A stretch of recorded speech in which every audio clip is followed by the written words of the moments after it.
Hey guys, welcome here to an episode of The Scott Show. I got a very special guest on today that has a brand new album out called Clickbait. His name is Nick Johnson, and Nick, say hello to the folks out here. Hey, how are you guys? Great to be here. Thanks for having me, Scott. Hey, no problem, Nick. So I kind of want to talk about, I met you before. I met you at a Songwriters Jam a couple years back. And do you remember that? I do. I believe it was at Scully's. Heck yeah, it was Scully Saloon over there. That was a good time. And you blew me away with your guitar magic, man. I tell you what. I appreciate that. Thank you. And it's all over the new album. And so let's kind of get talking. Before we start talking about your new album, I kind of want to talk about, I don't know much about your beginnings. You have family in New York, and kind of tell me where you're from and kind of how you got into music. Well, I'm originally from Brooklyn, New York. I got into music like everybody else, just listening to it. My mother was big into, big band music, and my aunts were into more rock and roll kind of stuff. So, got into all of that. And obviously growing up in Brooklyn, hip hop influence, you get all of those, flavors because the city's so diverse. And, went to school there, then moved to New Hampshire, believe it or not. And lived there with my parents for a while, and kind of had a different kind of exposure to different kind of more hard rock, that kind of thing, and then I went from there to Boston, went to Berkeley, from there to California, and then back to Nashville. Awesome. So it's been a fun journey. So I didn't know you went to Berkeley. I went to Berkeley. Yes, I did. And Graduated from there. What were you studying there? I studied, basically it was a major where you could combine things. So I studied professional music, which was, I did a music business management with jazz composition. Oh, wow. I was going to ask you if you played any jazz or had any training in jazz, because I usually a lot of the really great players, they've either been trained in bluegrass or jazz, usually. Well, I mean, when I went to Berkeley, I did, and I got to study with this, who the head of the guitar department there named Larry Bayonne, who was a big influence. But up until that point, I had always liked jazz, but I had never really played it or been trained to do that. I mean, I went to Berkeley because I'd been in a band, and I was living in Boston. And I was like, you know what? It'd be smart. I was touring. May as well go to school and do something that I like to do. And that's how that happened, really. It was, and I always wanted a college degree, by the way, so. Hey, man, they hammered that into us whenever we were young, didn't they? They did. We've been assimilated. Yes. We have been assimilated. The assimilation is real. Right. Makes you wonder sometimes. But hey, at least I did something, that I enjoy the same as you. The one thing I always love about and have been watching your career as long as we've known each other, which crazy enough has been, probably 3.5 to 4 years now. It doesn't seem like it's been that long, but it has.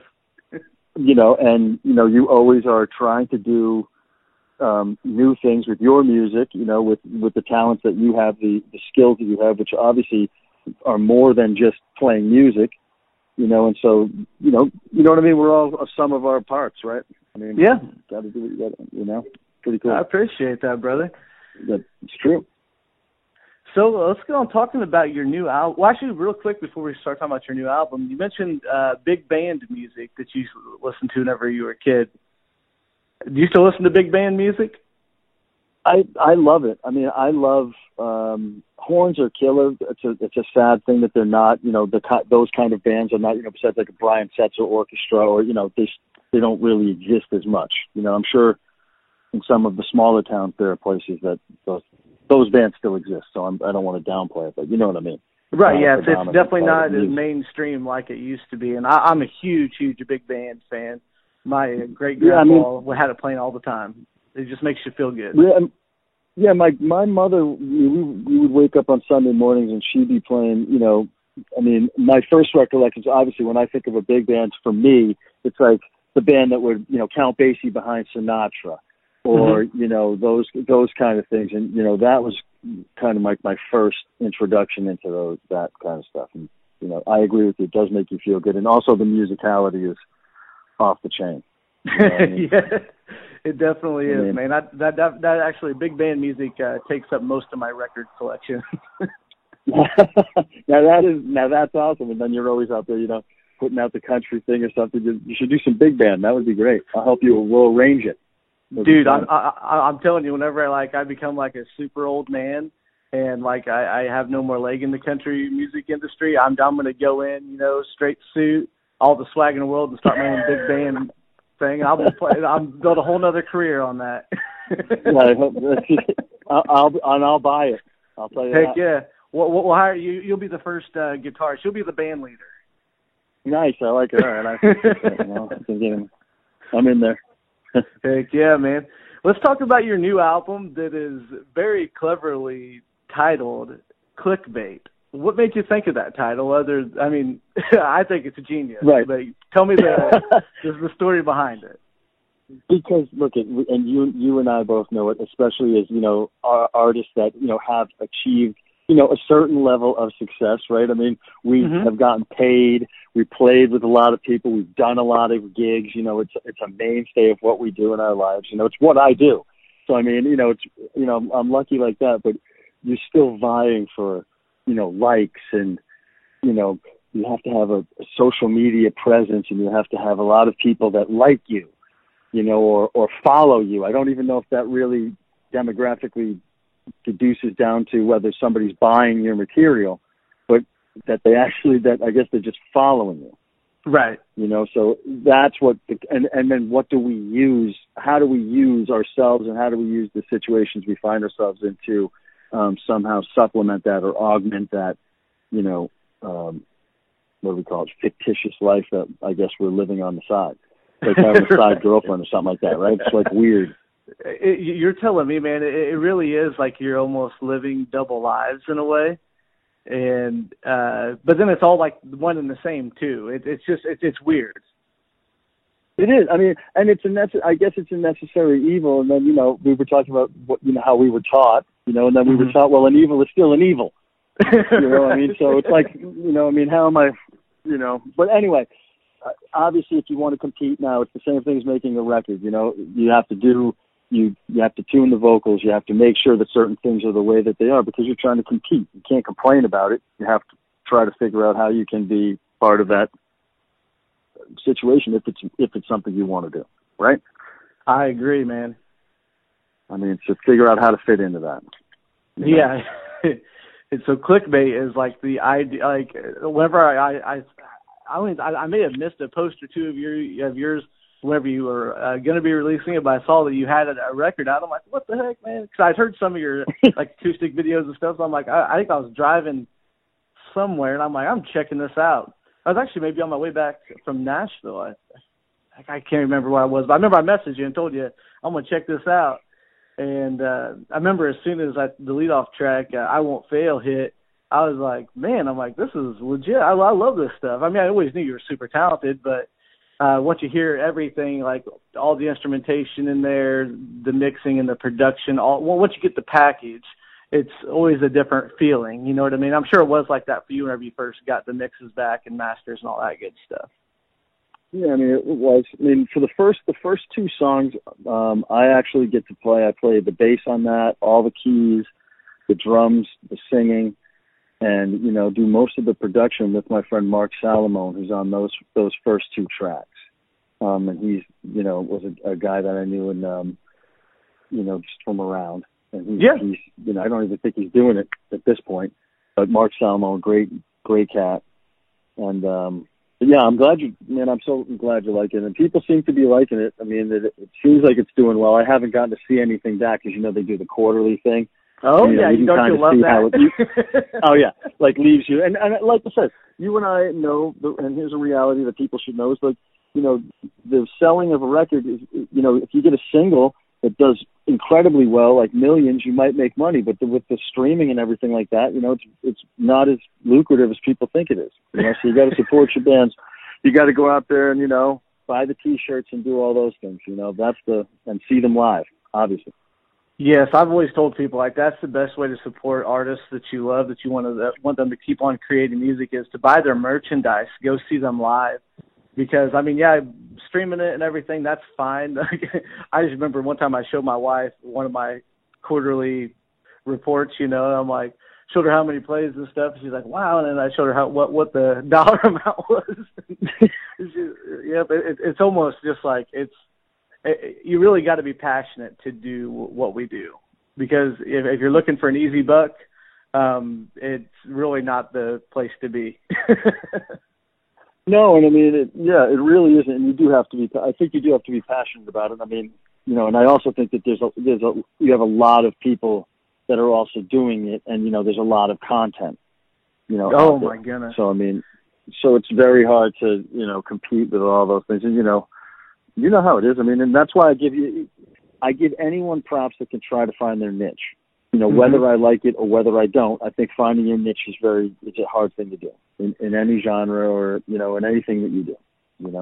You are 100% correct there, man. It's content is one of the hardest things.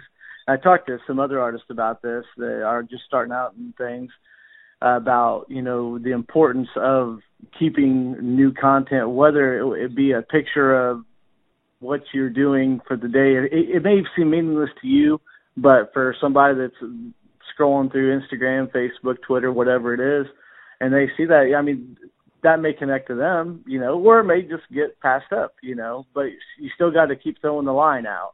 And then the people that are checking your stuff out, you want to keep them up to date and in the loop, and try to create that relationship, which is it's a difficult task sometimes. It is, and like you said, and creating a relationship, that's really the ultimate thing. You want somebody to hear something and respond, and to be able to respond to it. But ultimately, what you really want to do, right, is have new people exposed to what is going on. Big right, time, and then man. that's where we were talking. That's where the big disconnect comes, right? Because I would love to see. There's click farms. We were talk about clickbait, right? But we know that some of the numbers are not real numbers. I hope I'm not going to get myself in trouble saying this. You know what I mean? But I'm just saying this. I'm being honest. I'm just saying. It's true. And so what is when you can skew, reality, or however you do that, or I mean, let's see, it's not reality. It's really unfair. If you can kind of do those kind of things to manipulate things, then, Dude, you're 100% right there on kind of what's real and what isn't real, and then there's a gray space. And that gray is really kind of the scary spot, especially, like, say, if you're a talent buyer or maybe a new fan. So some people see that and can jump into it or see it for what it is, or just kind of, I just think everybody, if they just try to take things at face value, you know what I mean? It'd make it easier. Yeah, I mean, I agree. Like we were talking about content, and that's the big thing is like, putting things out there every day. I'll tell you right now, over the past month and then probably month and a half, or months, because the album came out about a month ago, I've been kind of laying off it, just kind of relaxing, and writing songs and trying not to, hey, here's my office, or, I'm in my studio. I did put a studio in my house, so if you ever want to record, we can do that. Oh, really? Well, which is next nice. time I'm down, brother, I'm going to hit you up. We'll throw something together. It'd be a fun time. It would be great. So definitely we got to do that, And, so that's what I've been trying to do. But I'm definitely ready to step up my game. And coming off of Clickbait, what I'm going to really try to do is to try to come out with a new single every, 8 weeks, 10 weeks, and just try to continue to do that. Yeah, man, keep that train rolling. That's been a big thing that I've been struggling with myself. Is I recorded this new EP. It's 5 jams, and I'm debating still to this day if I'm gonna release it all at once, release one single, release the whole thing, or just do 5 singles out of it.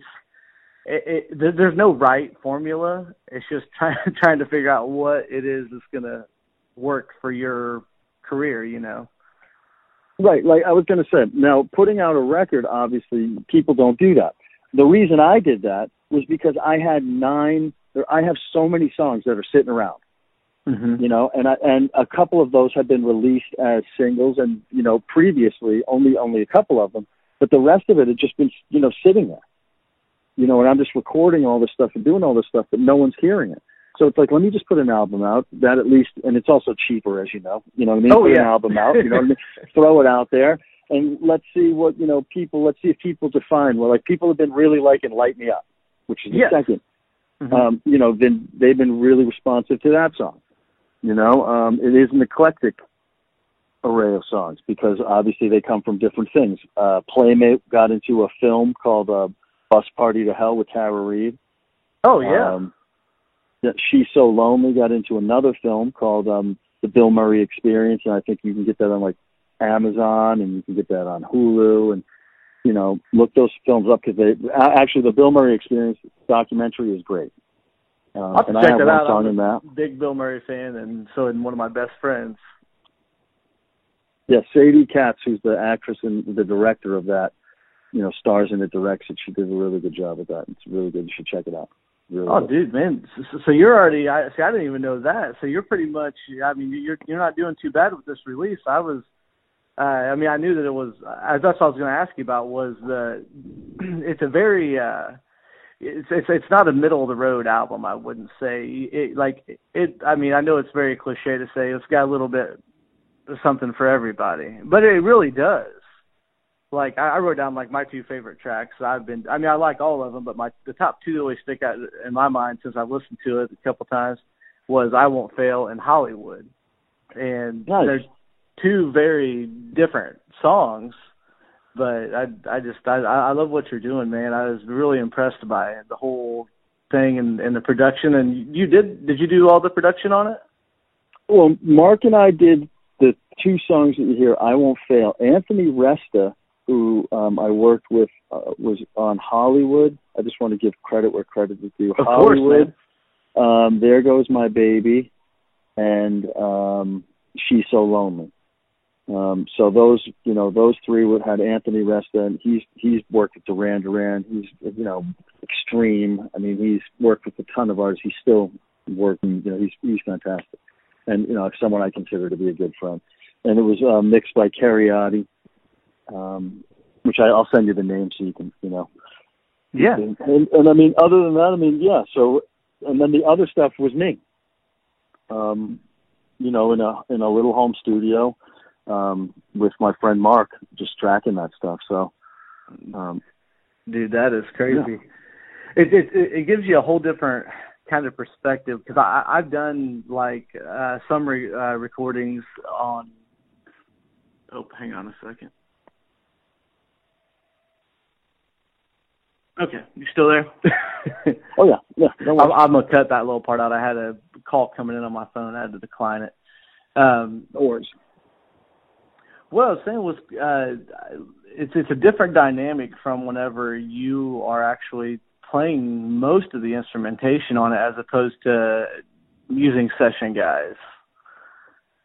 And it's the Nashville way, right? I mean, I'm totally against. I mean, at this point now, for me, I can play. You know, obviously, guitar is my main instrument. You know, I'm not a fantastic drummer, so I would always want to have that. You know.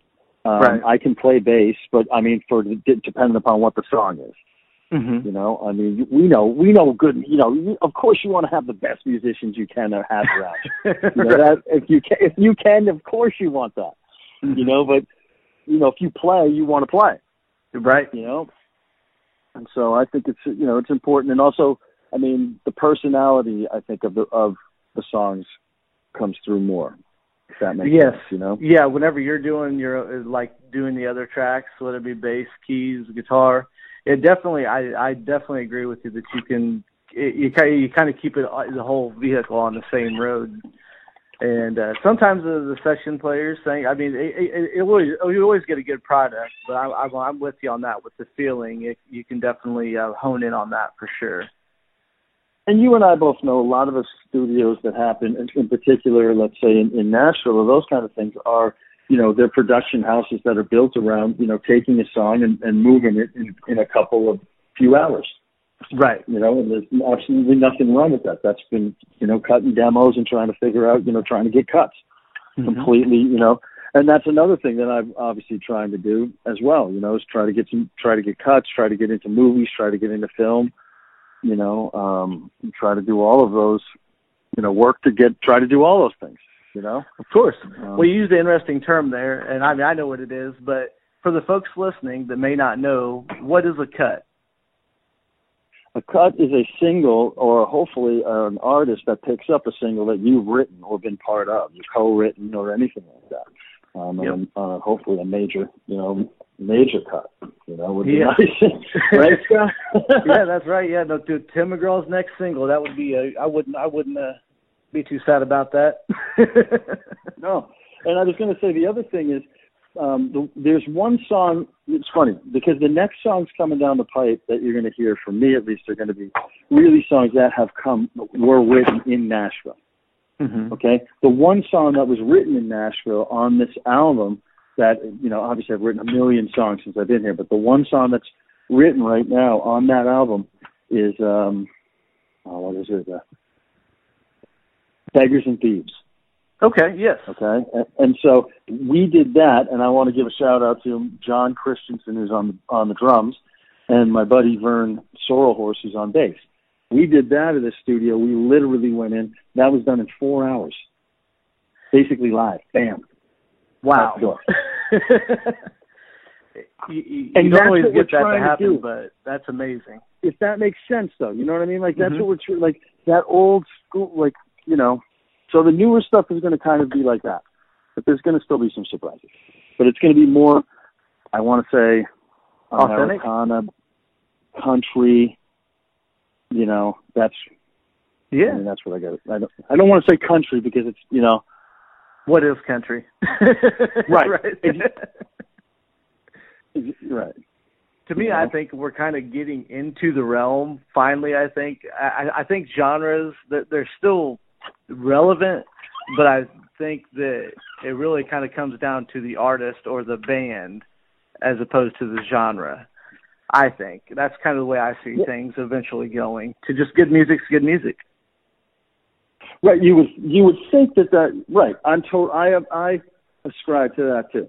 I mean, anything that moves you, you know, is good. Mm-hmm. I mean, right? And then there's some things that you listen to and you're like, I don't really like it, but I can understand why somebody might. Right. You know, and truthfully, if you haven't been exposed to the, you know, other kinds of music, you're only going to like what you like. You know, you can't, you know what I mean? I agree. The age-old thing. You put on some big band for somebody who's been only listening to hip-hop, chances are they're not going to be like, hey, man, that's really good. What the hell is that? Right, exactly. If you put on some country to somebody, and not all the time, I'm generalizing, but for, you know, for the most part, people are going to be like, you know, I'm not a big fan. Yeah, I agree with you, man. And one thing that I remember from back whenever I was growing up, kind of getting into rock and roll, to me at that point, I mean, I when I was a kid, I really liked country, but in my teenage years, I really wasn't too much into country music, more into rock. And to me at the time, all country music all sounded the same. Just like my uncle has always told me that all rap music sounds the same. You know, it's just because you're not exposed to it. You know what I mean? And I wasn't. I had gotten away from it. So it's really kind of weird how sometimes if you're not really familiar with something, how you kind of just clump everything into one bag whenever it's really not. Right. I mean, and there are, you know, subgenres and blah, you know how. I was also going to say, it's really funny. You had I saw a post today where you were talking about your past rock life, and you had the braided hair. Yeah. You know, which is, and you know what?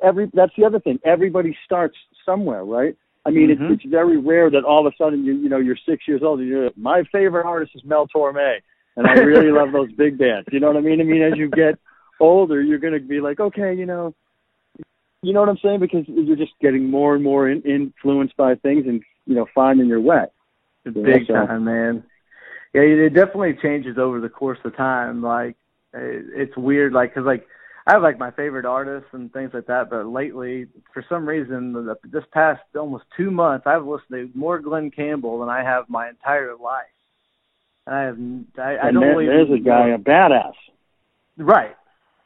I mean, wow. You know, a great guitar player, great songwriter. You know, he had it all. But I just was never too big into him. But for something just clicked in my head, and I'm like, I'm gonna check out some more Glenn Campbell stuff. And I've literally every morning I tell my Alexa to play Glenn Campbell. My wife says it feels like deja vu. Every time she wakes up, she doesn't know what day it is. Sometimes she comes down to the kitchen. Oh, that's funny. Heck but yeah. I understand. But it's good to. I mean, he is a great artist. You know? Yes. And then it's funny, look at somebody like, you know, Kenny Vaughan or, you know, guys like that who are just not that well known, but kind of have a similar, you know. Oh, yeah. Aesthetic, if you will, you know. Yeah, that's one thing, too, that, like, especially, like, when we talk about country music today, there's so much that ties so many people. Like, it's hard telling who it is, but just by listening to a single anymore, to me, sometimes. But, of course, you got some people where you know right off the bat who it is, you know. So, to me, like, that's one thing, too, that I think that you're doing pretty well is separating yourself from being mixed up with anybody else. Just the aesthetic of your album, definitely, you can tell it's you through the whole thing. Oh, thank you. And I mean, I hope that's, you know, I mean, I look at it like this. At this point, what do you and I have to lose as artists or any artist? Right? Nothing. There's no one. Yep. There's no one backing us. You know, there's nobody. You know, there's no reason until there is a reason, right? To you know, to say, okay, well, I'm going to do this. I mean, and I think even at this point, if I did have people, of course, I would just want to continue to do what I do and see how that works. You know, and I want to work with the best I can. That's the other thing. You know, I mean, you know, I've been fortunate with the people I've gotten to work with so far, you know, in Nashville, but I'm always trying to push I want to work with the best people that I can, you know, and, you know, if need be, take an ass kicking to get better, you know, I mean, that's the way it is, you know, I mean. You're right, man. Stay humble on a rumble, you know. I like that. Stay humble on a rumble. I have never heard that before. That is good stuff. That's true. You know, just try to be, you know the deal. I mean, that's how I think why we became friends. You know, I mean, yeah. You know. Yeah, there's definitely few people that I truly remember and keep in touch with and follow and see what they're doing. And I've ever since I met you, man, it's just like I've been keeping up with you and seeing what you got going on. You've been staying busy, and then every time ironically, what's weird is every time that I've been downtown, like, because I know you play on Broadway often, and I was like, I want to go see where Nick's playing tonight, and you happen to be like somewhere else, like not in town or something. Yeah, well, sorry about that. I've taken a little sabbatical too, which has been nice. Just kind of, you know, figuring out what the next steps are going to be, and you know, you got to do that down sometimes, on Broadway man. playing, you know, and really just trying to focus in on the writing, get the album out, and you know, if there are any artists out there, obviously, that are really, really good and need guitar or, you know, and can pay me, right? You know, heck yeah, man! And you're definitely one of the best, man. I tell you. I appreciate that very much, and I'm back at you, my friend. You know, I mean that, and I really do appreciate being on the show. Yeah. And, we'll have you I back do watch on it and next time listen to it. You get ready to release your next single, you hit me up, and we'll have you back on here, and we'll talk it up and see what we can get going with that. Cool. That would be fantastic. I would really appreciate that. Well, I'll let you get back to your business, man. I got a couple things to get rolling, and I appreciate you coming on the show here and talking about your new album. All right. Thanks so much, Scott, and you have a great day. And, again, I really appreciate you. Yeah. We'll be in touch. Bye, guys. Take care. See you, man.